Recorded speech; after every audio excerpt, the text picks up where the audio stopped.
avez un rôle à jouer pour aider à corriger les excès du passé. Vous les collègues des grands qui quittez les groupes armés, je vais le dire.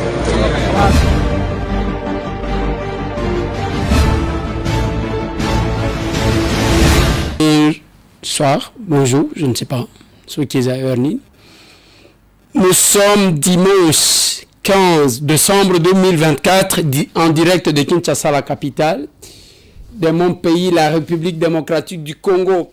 Mboka Oyepe Sakanga Lolendo, le pays que j'entends. Nayoka Kasonite ya koloba que je suis congolais. I'm congolaise. Ah oui. Je suis congolais, je suis fier de l'être et je me présente comme tel. Nanvia Kamboka Yabatute. Nakenanga Kotambola, mais mon pays c'est ça. Pourquoi Kagame a Kimi Luanda Masolo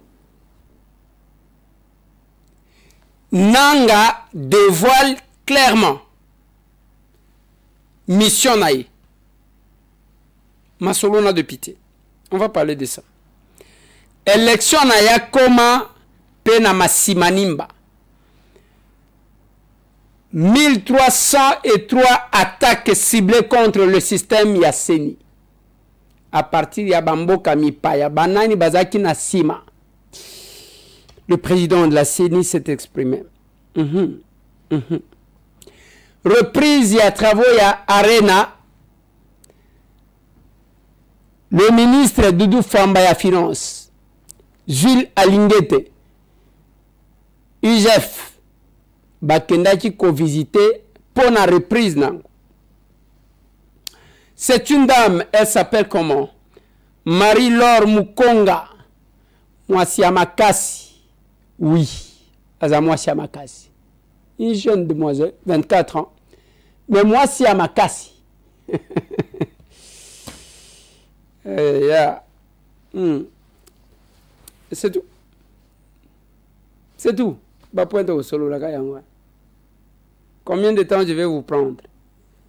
Et comment est-ce que tu as clôturé session à septembre et Assemblée nationale? Le président de notre chambre, l'honorable Vital Kamer, est très fier. Il y a Moussala Tosali, Atalissi, Maye Tosali. Et chacun va rentrer.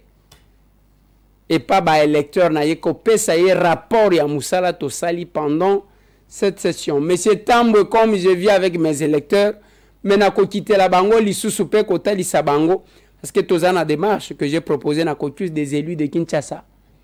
Il faut tokende comme on a DG à SNEL. Il faut tokende comme on a DG à Régie des eaux. Il faut tokende comme on a gouverneur ya ville à Kinshasa. Moussala pe ya ba député yangoana. Toyeba ke ba électeur na biso ba ko fêter ndenge nini? Est-ce que ba kozala na mai? Est-ce que ba kozala na courant? Busoto oyo est-ce que tokozwa maladité pendant les festivités?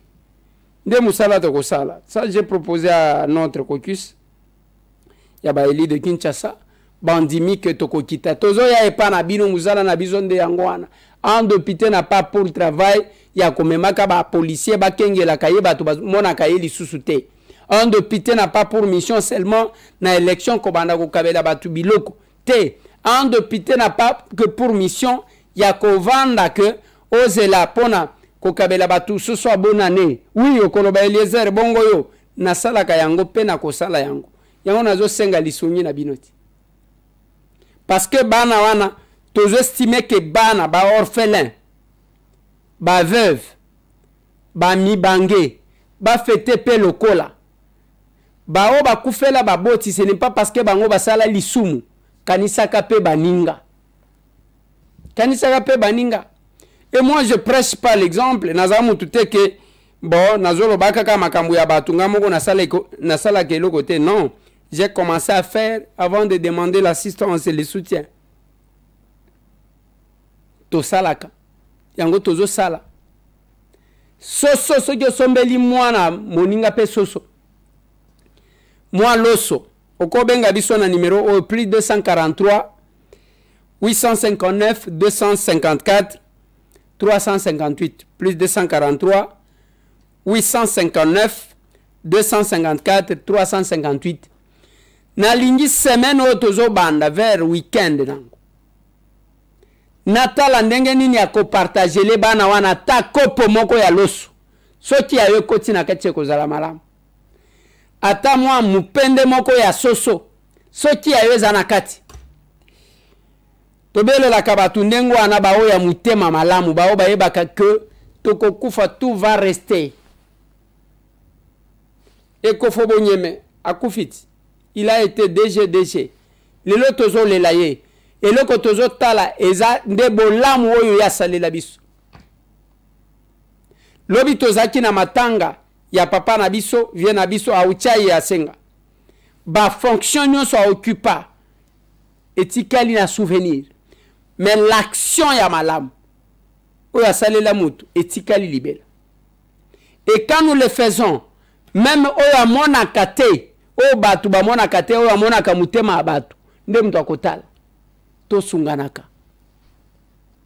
c'est quand même une humain ya komona bana na yo bazo pona biloko akolia ça je n'aime pas moi je mange pas ça bon enlevez bon qu'est-ce que vous voulez aller au restaurant c'est bien bon ce n'est pas parce que yone mutu ya malamu koleka batu nyoso c'est parce que kaka moi lumière ya l'ancien de jour engali pona yo kanisa pe bao bazananu na mulili bao enanu mwinda wane peleli bangote bana oyo ba orphelin bana oyo bana etike le veuve bazana possibilité te les personnes vulnérables les personnes vivant avec handicap nate ya kabine bande konanga ina pesi numéro wana pona bao balandi te je vais répéter avant que nale kana makamususu plus 243 859 254 358 plus 243 859 254 358 obengi biso na numéro wana mwa lisungi na yo ekosunga batu. L'avantage avec nous tosale la kango te pona ko exploitango na ndenge mususu et puis tosala kango te pona ko détourner te na ebi bato ba structure belé na kanga ba mususu muto acha orphelina wane koma kope boko cha biloko lelo a débarquer yango azozela batu misusu éponge ya bana kolalela ya longola kaka atanda ka ba carton na kanga batu onga na lobi yango na lobaka na batu même si vous voulez assister les gens botu na kabiso ce n'est pas que tous bassin mais toyebi ba réalité ya makambo ezo salema na Kinshasa batu basala cop vous avez constaté qu'on a arrêté une dame qui a été condamnée en Belgique pour l'exploitation à ban azola kisabolingo ya lokuta pona ko teka akomisi bana wana bataba na ye akomisi bana wana bataba na ye. Je sais que vous le savez, pasteur Pierre Kassa a été condamné à 10 ans. Papa ya mwana wana oyo alobaki na kabela kie amonaki mwana wana lokola taba condamné à 10 ans. A quelque faire condamner tata ya batu pour rien. 10 ans. Aujourd'hui âge ya pasteur Pierre Kassa obakisi 10 ans, il sera dans quel état? Akomaki malade? Akendaki déjà à l'hôpital. Biloko mususu, tous les cadeaux ne sont pas à prendre. Mais ce qui est le loko ya bolamu na mutema moko bande konangai. Moi j'ai vu les gens mutu parce que avant de yako sunga mutu il faut d'abord yongo kozala ozana possibilité te tango zo créer orphelinat o créer yango parce que kaka mutema ya ko servir ou bien ko tishango lokola cop bande konanga. Je sais de quoi je parle, je suis dans le domaine, na mona makambu ngai.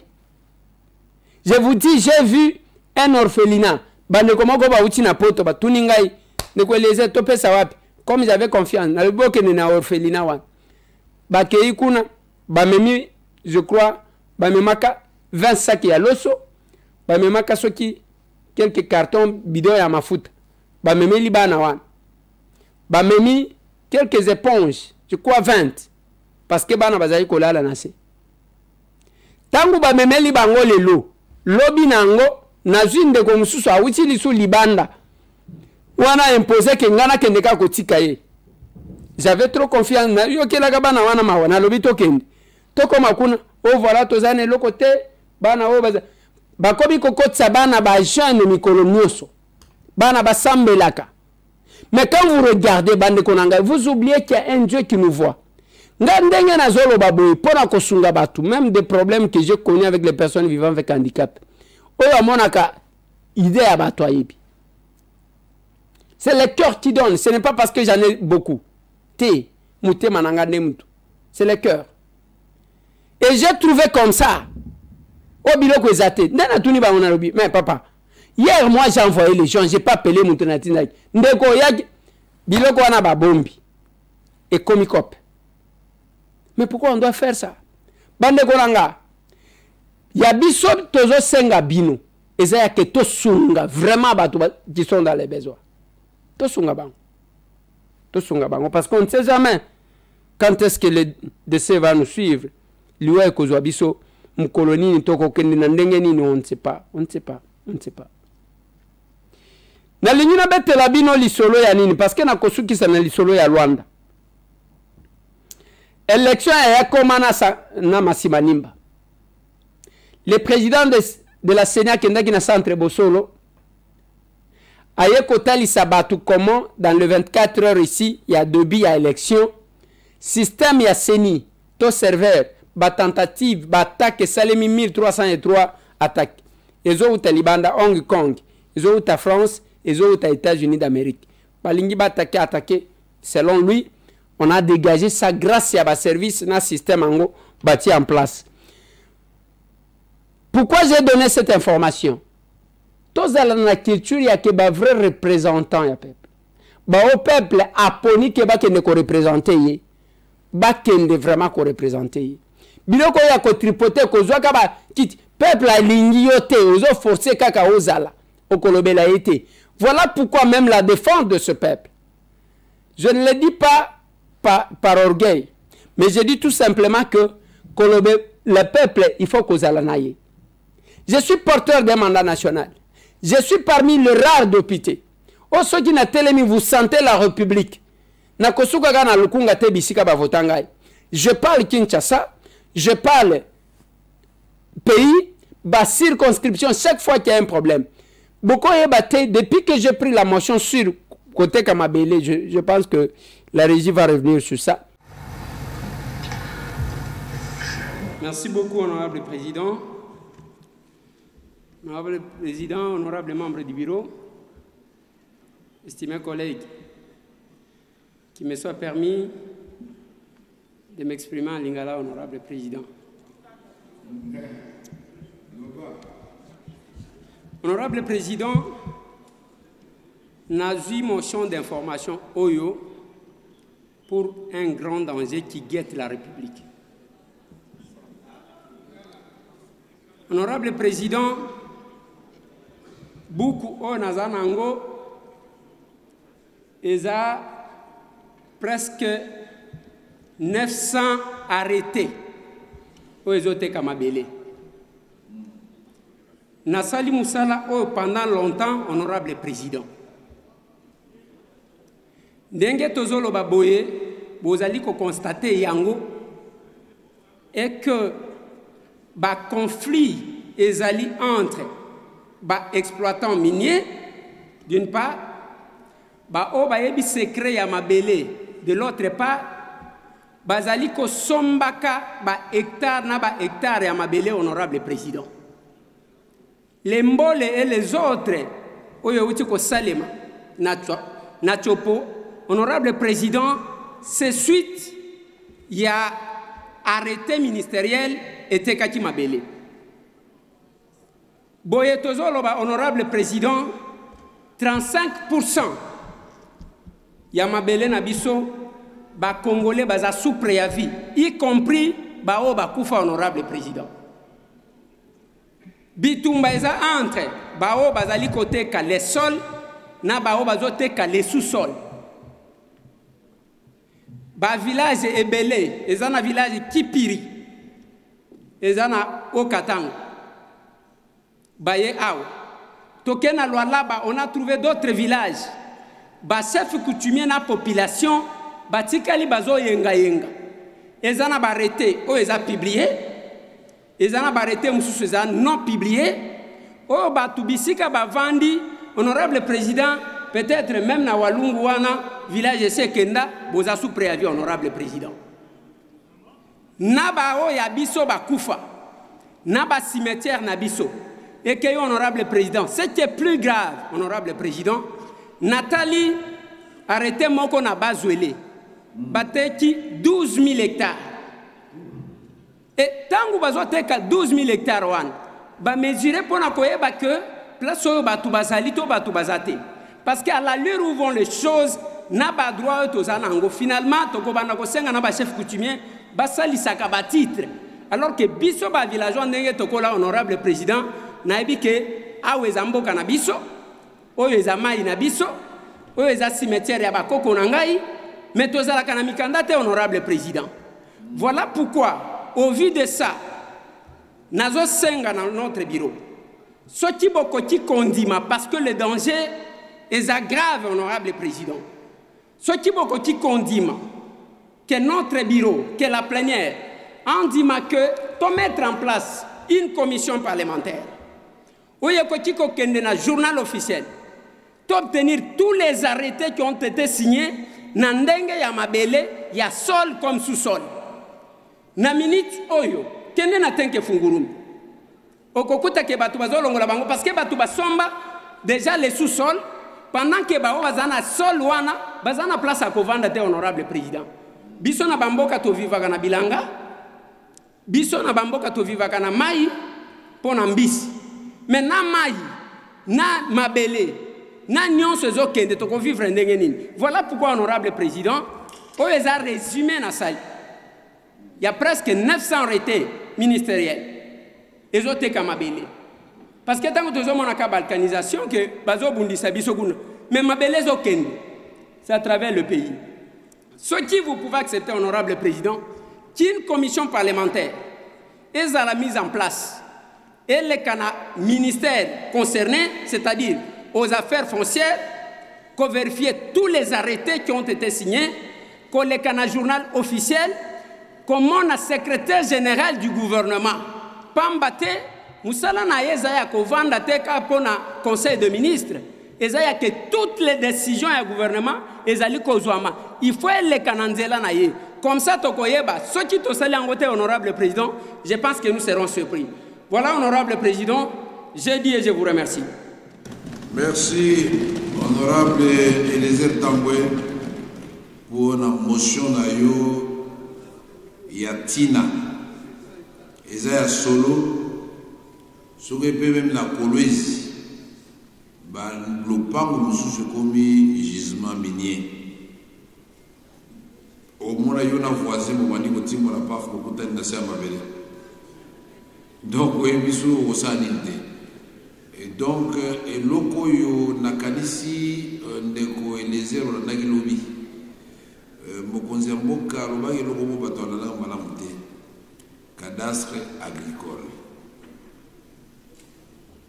cadastre minier ya biso mokonzi lobela ki yango mais il faut to évaluer sous-sol na biso to yeba ezali motu ya boni na Brésil, soit qu'on gisement minier, à côté de la Portugal, il faut que l'interview parce que Banoko, Bakenda, la Mikanda, nous sommes à recherche. Ah, on a ça pour le Barabino et Belé Baïbité, Bakoye Bamosima. Toyeba qui biso nous sur le lithium, ils ont belé de la manon, Boété. Mais baye komona ke filon wana ba américain basali recherche basi ba yebi yango biso pe ba toujours information to yebi yango et ye kosuka nde na Shabunda nde place eza ebele pe koleka lisusu de photo yebaka motuya ya mboka na biso tant tozoteka mabele ko Eliezer alobi na se ya mabele sikoyo ozojembela likolo ozakolo mabele me basi bateki na se si vous au entre temps, au sala ba traitement minéré ba ko utiliser ba acide nambisi pe ko fina mai na mai ezali. En tout cas honorable les airs na CPI na kanisi pe plénière mu BCP na motion na yo to ndimi pe conclusion na yabo direction en séance et prendre bonne note. Ezali pona likambo ya mabele boete ezali avenir ya mboka na biso. Merci mingi pour la motion na yo. De toute façon yo ça ma motion la bien, n'est-ce pas? Sikoyo président Bosso oyo alinga ko mingi alobi akoede yo pour komela ngai pour ça makambo ngela lombango.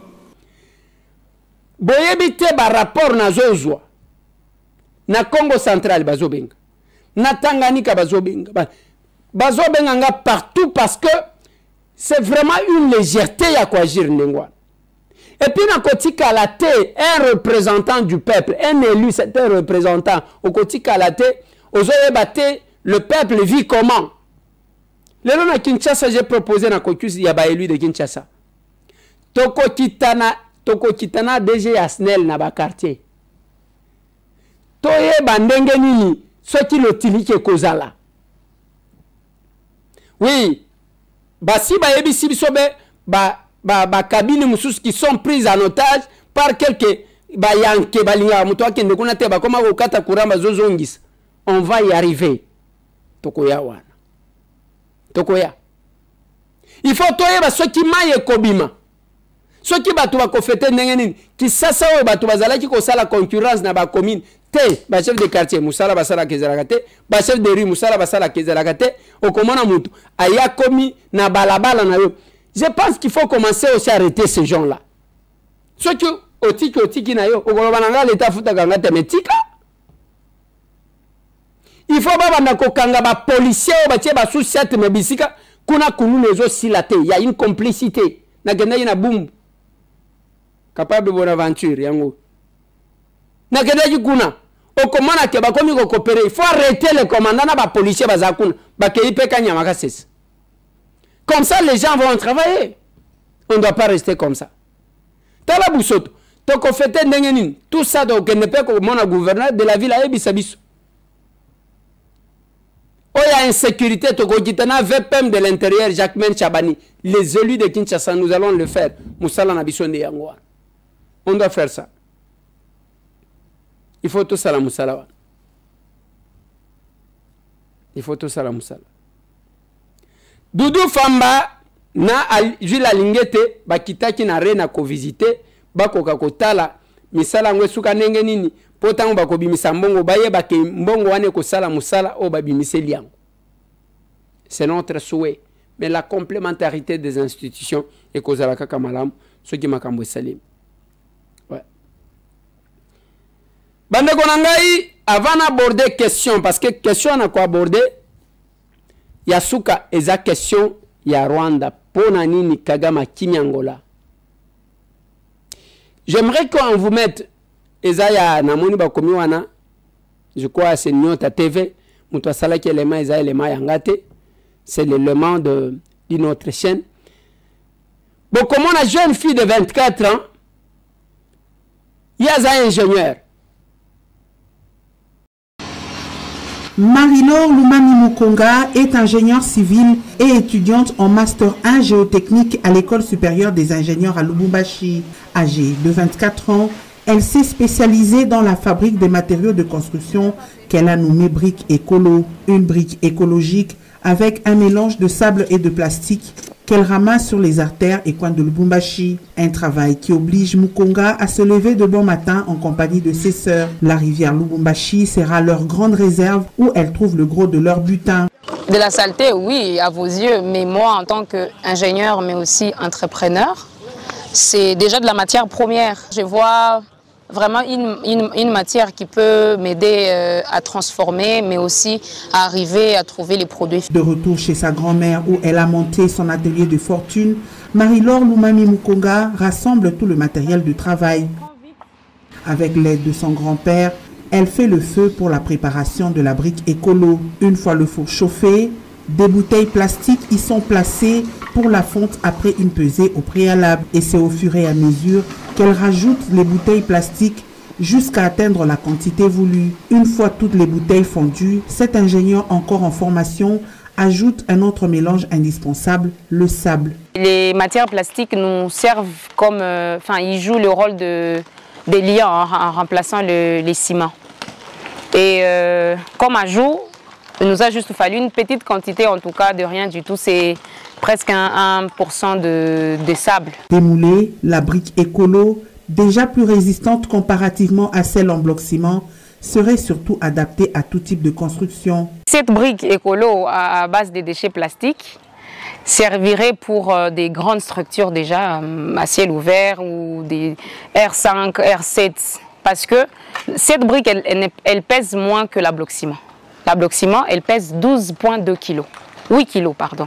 Et la nôtre, elle pèse 6,11 kg. Mais deuxième aussi pour des terrains qui sont, par exemple, vous pouvez construire dans l'eau. Si vous voulez construire dans l'eau, ça serait un matériau en tout cas adéquat pour ces genres de construction. Parce que ça va déjà stopper l'humidité et ça ne va pas se dégrader aussi vite, d'autant plus qu'il y a la présence des plastiques. J'ai fait faire l'essai au labo des compressions.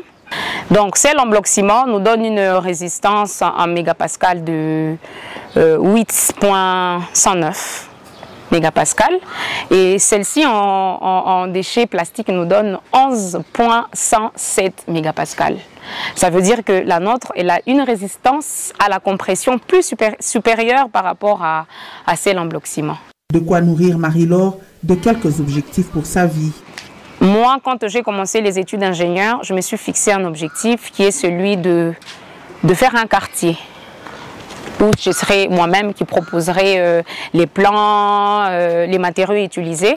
Un quartier que je vais construire avec ces genres de briques. Je pense que ma première maison, moi, si je peux construire, peu importe qu'elle soit d'une chambre ou deux, ce serait avec ces matériaux-là. C'est de cette façon que Marie-Laure Mukonga compte assainir la ville de Lubumbashi, envahie à ses jours par toutes sortes de déchets plastiques. Une idée qui prend forme après 2 ans de recherche. L'accompagnement adéquat pourrait donc aider cette fille au talent hors du commun à améliorer ce travail dont elle est fière et passionnée.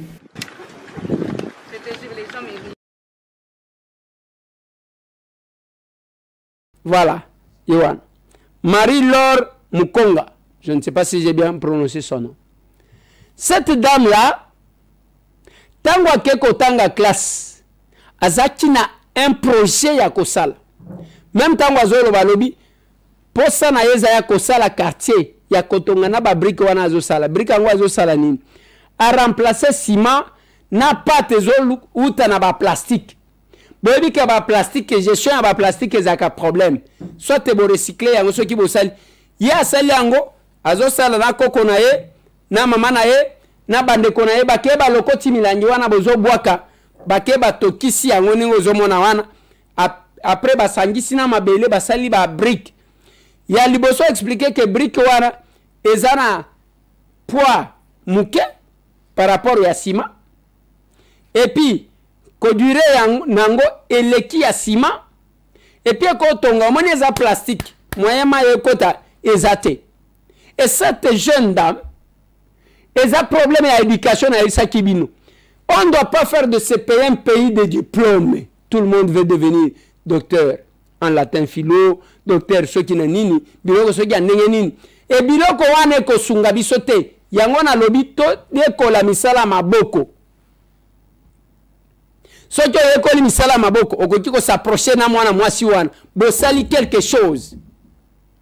Tika bisenga senga nenge tozolo baboy bande kwa poto bakomi kotima telefone mikolo likolo ako senga okobota bana na yo en désordre baboko lelaka yo bana te yekola musala soki kotonga tonga centre yango centre de formation professionnelle papa tselanga fiche tselanga bawo basi babandi wana batu bazotanga mikolo nyonso ezana Delvaux oye na météo kiti na avenue Baumbu balabala wana tuni avenue météo numéro 8 okomi wana kende kotanga pe batanga ka mikolo mokolo mobimba te yake okobanda tongo tina pokwa je crois bazo banda soki 14h ba 17h okoki koyekola musala na nsima nango okoki kozwa musala olie ozala ka dépendant charge bato basi balembi yo tala age okomi nango yekola eza na problème ya age te mwana mwasi wana 24 ans akokaki mpe kovanda bandi kosala boye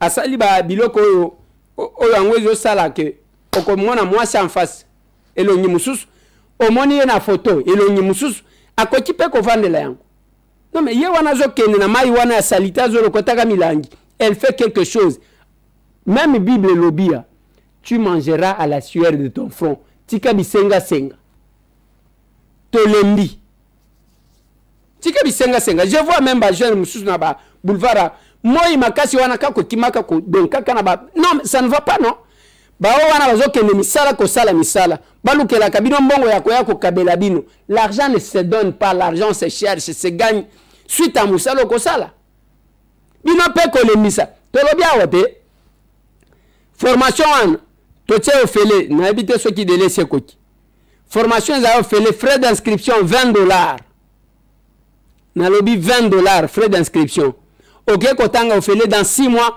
odi ko yeba musala ya ko sala yozo zela musala kaka na ba bureau na DGI na nini okonu na tala nengo zokende apprenez à travailler même ceux qui ont un diplôme oh je suis licencié ceux qui na sciences politiques na relations internationales en attendant zo musala kende ko yekola apprenez on doit faire de ce pays ça c'est notre vision nous l'action commune pour la République faire de ce pays un pays de métier et non un pays de diplôme ça c'est nous Neto Monak. Vous avez l'opportunité. Vous encouragez les gens à vouloir tout donner. Au supporter Mouto, Abandi Koboto, au supporter Bananaye. Mais finalement, Ozo Sungaeta. Ozo Sungaete. Atamuke. Ozo Sungaete. Nazo Suki sana dossier ya Luanda. Oui. Et Sili 5 minutes, je termine. Voilà, 5 minutes et je termine. Dossier à Luanda Bande Konanga. Je l'ai dit hier que rencontre ya Luanda pona bakende ko signer accord ya Kosili Sabitumba. Kagame na Félix Antoine Tshisekedi Tshilombo. Déjà lobby babimisi communiqué. Communiqué babimisi yango na français. D'abord na kati ya makamuna bango ba ajouter paragraphe. Il faut que le gouvernement ait solo là na ba M23 ba Corneille Nanga. Corneille Nanga atelemi kuna zo tutuka. Makambu pe azoloba ezaya ba déplacer au bazaka na Rwanda. Na lingisi ko bo comprendre. Rwanda lobité, il faut bo solo là na ba M23. Félix Antoine Tshisekedi Tshilombo kamati avion na ye akei. Lorenzo azalaki wana, Uhuru Kenyatta azalaki wana. Bakutani Kagame akimi. Namoni batu misusu qui sont manipulés. Comment balingi basalele promotion. Soni na bino, vous n'êtes pas des Congolais, vous êtes des Congolais kaka nengwana. Vous êtes des Congolais te. Devant une menace comme celle-là, depuis lobby, je crois bakotie la bino image. Rwanda kotisi baneni abandi bitumba pona ko luka ko intimider batu. Et vous restez, vous les applaudissez. Donc, la question ce n'est pas la question de Félix Antoine Tshisekedi. C'est la question de la République, messieurs. Votre pays est en danger. Bambaïseur bazoya nanga lobi wana ke musala na ye ezaya ko kende ko repeupler ba territoire occupé avec des étrangers. C'est ce qu'il vous a dit. Alobi na bino ndengwana boko croire lisusu na nini. Boyebisanga maintenant la revendication. Donc nanga longwe ki sasa pona ko kende kolobela ba Rwandais que bopesa ngai ba déplacer na kende ko tchabango. C'est ça. Attention aux anonymités. Est-ce que vous ne constatez pas? Tala nenge bazali ko sala ba vidéo. Matin, midi, soir, tango ba koma chikun. Bazo continuer ko sala yango. Bazo continuer ko sala ba meeting. Bazo continuer ko sala. Bande konabino bazana ba zone occupée, bazo sala boyi. Bazo souffrir. La fois passée, je vous ai mis une demoiselle. N'a évité ce qui a expliqué comment M23 bakata maboko nyonso mibale. Bilikuwa kae dada. Mimi ulizaliwa hivi wala bilikuwa kae? Nielezee kwa urefu. Acha nielezee yeye mwenyewe. Bilikuwa nielezee yeye sema. Bilikuwa kae. Banani. Wapi hapo? Na kisha ulitunziwa wapi? Masisi Centre. Kisha ulienda jikutana hapa mkampi ya Baraka hii. Banani? Suseme, Bajirani. Depuis ufikia hapa kunaisha miezi ngapi? Juma mbili tu.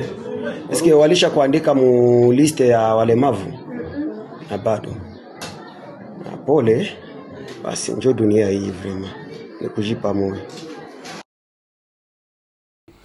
Il faut quoi pour que vous puissiez comprendre qu'il n'y a rien de Congolais là-bas? Rwanda devient qui, l'ambassadeur ou le porte-parole? Il y a des Congolais. Admettons qu'il y ait des Congolais frustrés.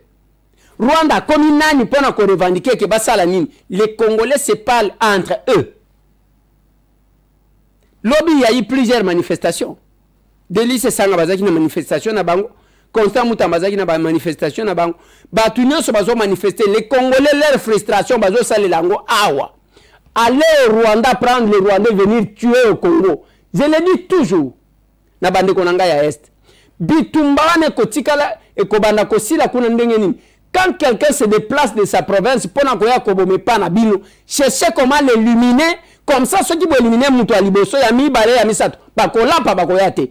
Si le Nord qui vous tient, si le Sud qui vous tient, ils ont des choses à réclamer. Pas réclamer, je vous ai posé la question, tous habitants sur la Congolais. Combien de Nord qui vous tient qui ont été à la tête de rébellion? Au comment Bango Bazaba Wazalendo, Bazo défendre Mboga na Bango. Mais les différentes rébellions, ce sont les gens qui viennent d'ailleurs. Baye babomi kuna baye na Kisasa, batire ba dividende. Tozo autour ya nanga. Combien de Nord qui vous tient Boyebi? Il a fait appel à quelques de nos frères qui sont venus du Katanga pour venir faire des bêtises là-bas, tuer et violer là-bas. Ça me dérange énormément parce que je vois ce manque qu'il y a patriotisme. Non, monati. Et vous allez voir même d'intellectuels, vous faites le débat pour appuyer. Et tout le monde les dangers, violer vos frères, vos soeurs, et Banor qui vous sont les victimes de ça. Combien Nalobaka Kambu Sanyamouis qui était à la tête d'une branche, il y a Nani, il y a rébellion. Le reste, jamais c'est pas possible. Papa Tchelanga Nzembo nanga kisonge wana nakate emission nakende. Atesi bamedame komo balele bakwimuna kula chikanga auye mutila wine kuchilo yende kuma imulongo kunyuma kuyukwile mitana muku ya kudie weto mupena ne ucho mupola mabi muchoyo kashini mwana yaya.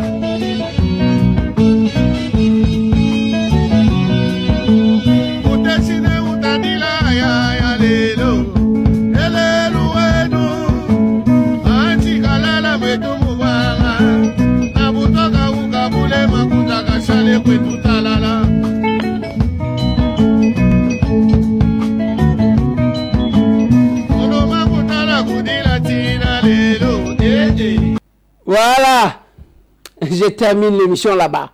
Bissot aux abats vrais patriotes. Oui. On se voit.